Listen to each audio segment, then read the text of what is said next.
Nellore Telugu Desam party కార్యాలయం నందు NUDA chairman Kotamreddy విలేకరుల సమావేశం నిర్వహించారు. ఈ సందర్భంగా ఆయన మాట్లాడుతూ మెడికల్ కళాశాల ప్రైవేటీకరణ చేయొద్దంటూ వైకాపా వాళ్లు చేసిన కోటి సంతకాల సేకరణ బోగస్ అని జగన్మోహన్ రెడ్డికి ప్రజలకు తెలుసన్నారు. నుడా చైర్మన్ ప్రైవేటీకరణ వల్ల కొత్తగా మరో 15,000 మంది డాక్టర్లను తయారు చేసేందుకు అవకాశం లభిస్తుందన్నారు.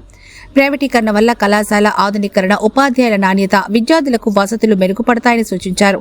కేంద్ర మంత్రి నిర్మలా సీతారాం వద్దకు వైకాపా నాయకులు వెళితే పీపీపీ చేయడం ప్రభుత్వానికి, మెడికల్ కళాశాలకు మంచిదని చెప్పిందని, అంతా విని మళ్లీ ప్రజల ముందు కోటి సంతకాల డ్రామా ఆడారని ఆరోపించారు. కోటంరెడ్డి ఫ్యాక్షన్ రాజకీయాల్లో ప్రెస్ మీట్లలో ఎలా పడితే అలా మాట్లాడితే సహించమని ఆయన హెచ్చరించారు.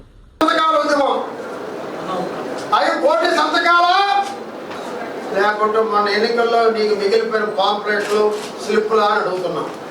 సరే, ఓకే, కోటి సంతకాలు అనుకుందాం. మన రాష్ట్రంలో ఈ రాష్ట్రం విడిపోయేటప్పటికి మన జనాభా దాదాపు 5 కోట్లు. ఈరోజు దాదాపు 6 కోట్లు అయిపోతుంది. నువ్వు కోటి కూడా పెట్టించావు అనుకుందాం. అది బోగస్ అనే సంగతి నీకు తెలుసు, నాకు తెలుసు, ప్రజలకి తెలుసు.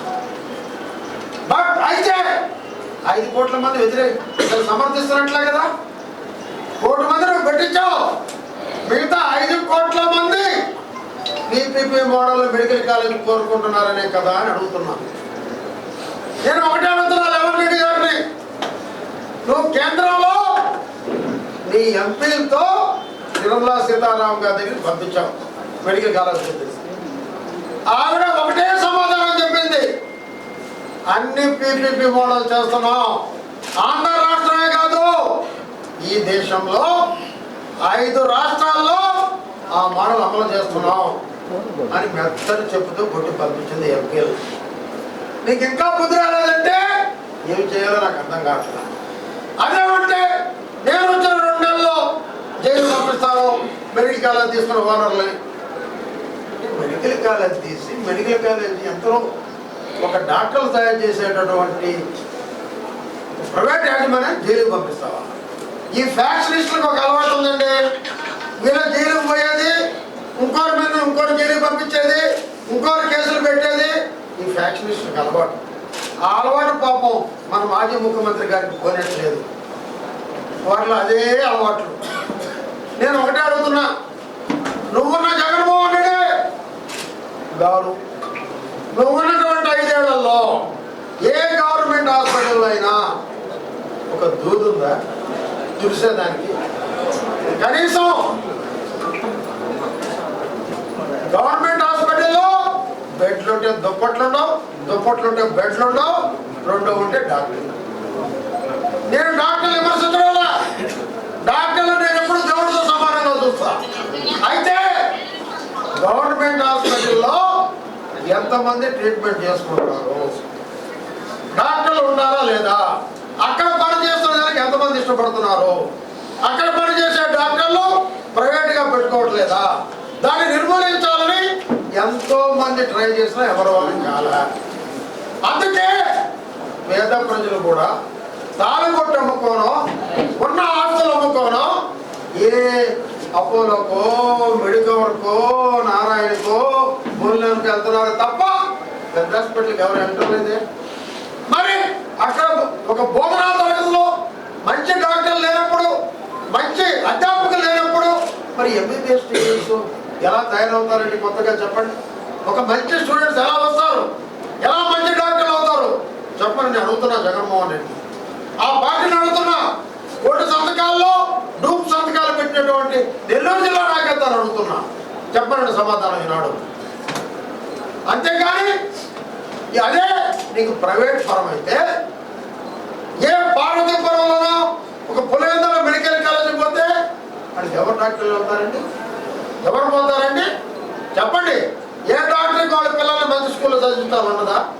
ఏ డాక్టర్కి ఒక మంచి కాలేజీలో పనిచేయాలి ఉన్నదా? అదే ప్రైవేట్ ఫరం అయితే వాళ్ళ సొంతంగా అది అభివృద్ధి కావాలి కాబట్టి మంచి డాక్టర్లు తెచ్చుకుంటారు, మంచి అధ్యాపకులు తెచ్చుకుంటారు, మంచి ఎంబీబీఎస్ విద్యార్థులు తయారు చేస్తారు, మంచి ఎండీ చదివేటువంటి స్టూడెంట్స్ తయారవుతారు. ఎందుకంటే ఏ హాస్పిటల్ పెట్టినా 85% ఉచితంగా సేవ చేయాలి. పేషెంట్లు లేదే మెడికల్ కాలేజీ నడవదు. పేషెంట్లు ఉండాలి. పేషెంట్లు ఉండాలంటే అక్కడ సరైన వైద్యం చేసేటువంటి డాక్టర్లు ఉండాలి, సిబ్బంది ఉండాలి. అంతేగాని నేను వాళ్ళు జైల్లో వేస్తా, వాళ్ళు చేసేస్తా, దోసేస్తా, పొడి చేస్తా, ఏం మాట్లాడుతున్నారండి మీరు? ఈ రాష్ట్రాన్ని బతకనివ్వరా? రాష్ట్రాన్ని అప్పులు పాలు చేసి వెళ్ళిపోయావు, అగమ్మ గోచరంలో ఉండవు. సలహాలు ఇవ్వు ప్రభుత్వానికి. చంద్రబాబు నాయుడు అంత అడ్మినిస్ట్రేటర్ ఈ రాష్ట్రంలో లేరు.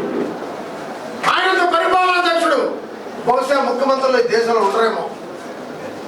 అటువంటి పరిపాలన చేసే ముఖ్యమంత్రి మీద ఎవరు లోపలేస్తావు? నువ్వు అధికారం వచ్చేది కళ, సున్నా. మోడీ గారిని లోపలేస్తావా? నిర్మలా సీతారామన్ గారిని లోపలేస్తావా? మరి సత్య గారిని లోపలేస్తావా? చంద్రబాబు నాయుడు గారిని లోపలేస్తావా? లేకుంటే ఈ మెడికల్ స్టూడెంట్స్ అందరూ లోపలేస్తావా? చెప్పు లెవన్ రెడ్డి సమాధానం. మన కళ్ళ ముందు మనం చూస్తున్నాం గవర్నమెంట్ హాస్పిటల్ పరిస్థితి. ఎక్కడో ఎందుకండి కృష్ణాపట్నం ఓడరేవు మన ముద్దుకూరులో చంద్రబాబు నాయుడు గారు ఉన్నప్పుడు పీపీపీ మోడల్ చేశారు నవయోగ వాళ్ళు గవర్నమెంట్ కలిసి, బ్రహ్మాండంగా జరిగింది.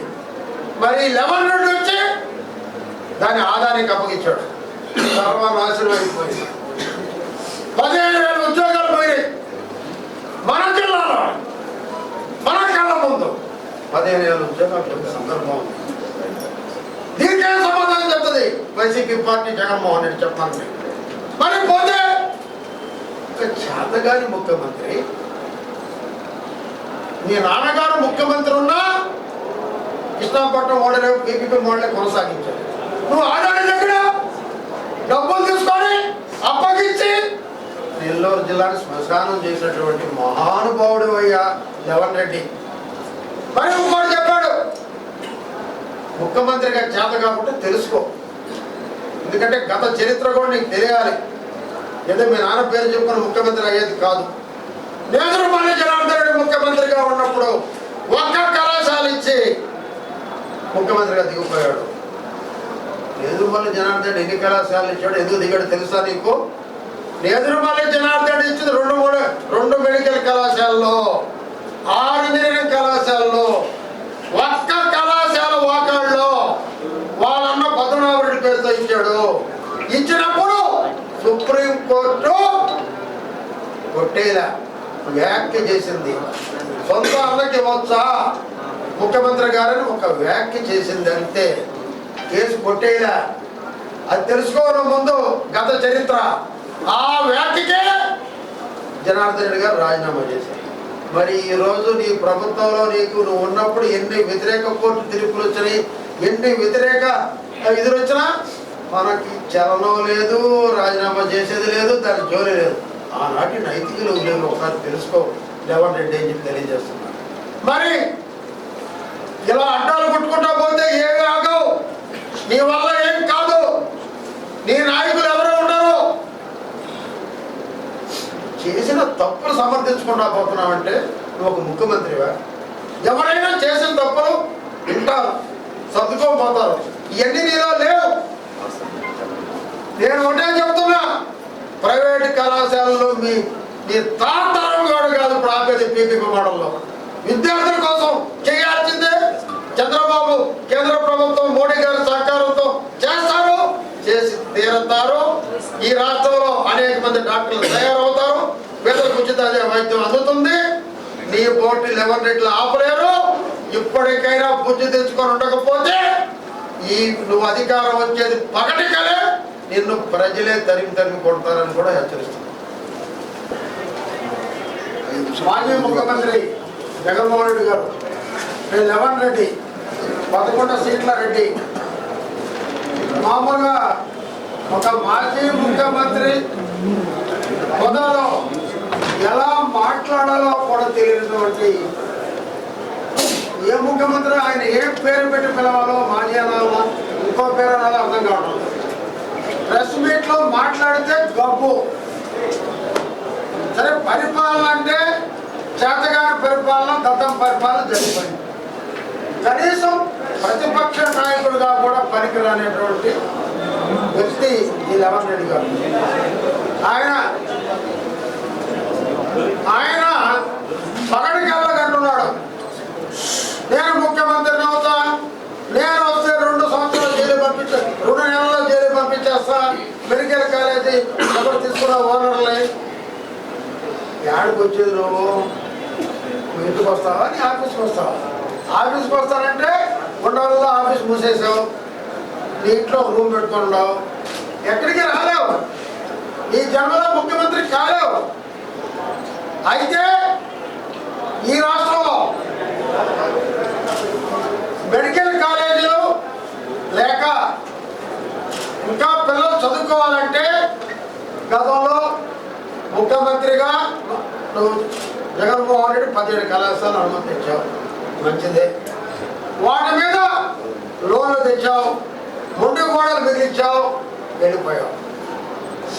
మరి ఈరోజు వాటి మీద మళ్ళీ లోన్లు ఎవరు? మళ్ళీ లోన్లు రావు, అవి కట్టే పరిస్థితి ఈ రాష్ట్ర ప్రభుత్వానికి లేదు. అందుకే పిపిపి మోడల్,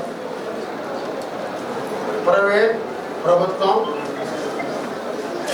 భాగస్వామ్యం. అటువంటి పరిస్థితుల్లో ఎక్కడైనా కూడా ఈరోజు చూస్తే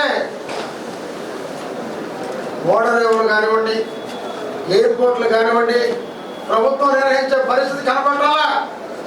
ప్రైవేట్ పరం చేస్తున్నాం ఈనాడు మనం. ఫర్ ఎగ్జాంపుల్ ఒకటి చెప్తా, చెన్నై ఎయిర్పోర్టు, హైదరాబాద్ ఎయిర్పోర్ట్ చూడండి. చెన్నై ఎయిర్పోర్ట్లో కనీస అవసరాలు ఉండవు, హైదరాబాద్ ఎయిర్పోర్ట్లో అది పీపీపీ మోడల్. స్టార్ హోటల్ మాదిర, మొత్తం 5 స్టార్ హోటల్ మాదిర ఉంటుంది హైదరాబాద్ ఎయిర్పోర్ట్, పీపీపీ మోడల్. కాబట్టి అదే ఈరోజు